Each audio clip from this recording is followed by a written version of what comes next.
আঞ্চলিক ছাত্ৰ মুক্তি সংগ্ৰাম সমিতি আৰু স্থানীয় ৰাইজৰ সহযোগত আজি গৰাখহনীয়া ৰোধৰ কাৰণে এক প্ৰতিবাদী কাৰ্যসূচী ৰূপায়ণ কৰিছো।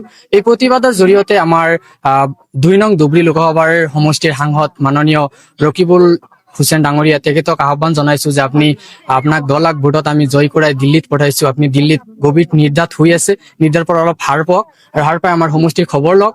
খবৰ লৈ আমাৰ সমষ্টিত যি গৰাখহনী আছে ইয়াৰ ৰোধ কৰাৰ কাৰণে কেন্দ্ৰীয় চৰকাৰক প্ৰেছাৰ প্ৰয়োগ কৰক। কেন্দ্ৰীয় চৰকাৰ তথা মোদী চৰকাৰক এই দাবীটো জনাওক। আমি ছাত্ৰ মুক্তিয়ে বিভিন্ন সময়ত দাবী উত্থাপন কৰি আহিছো যে অসমৰ যি বান সমস্যা, গৰাখহনীয়া সমস্যা ইয়াত স্থানীয়ভাৱে সমাধান কৰক। অসম চৰকাৰে ব্যৰ্থ হলে সেয়া কেন্দ্ৰীয় চৰকাৰে কৰক। কিন্তু এই ক্ষেত্ৰত আমি পজিটিভলি কোনো ৰেছপন্স পোৱা নাই। আৰু লগতে আমাৰ আগত যি প্ৰতিনিধি আছিল, আমি প্ৰতিনিধিসকলক কেইবাবাৰো চাইছো, তেওঁলোকে যি প্ৰতিশ্ৰুতি দিছিল যে ইয়াতে আমাৰ প্ৰাক্তন বিধায়ক ডক্টৰ হাফিজ ৰফিকুল ইছলাম তেখেতে কিবা পইচা আৱৰ্তন দিছিল বুলি আমি শুনিছিলো, কিন্তু সেই টকাখিনিৰ কাম ইয়াতে হোৱা নাই বুলি আমি স্থানীয় ৰাইজৰ পৰা জানিব পাৰিছো।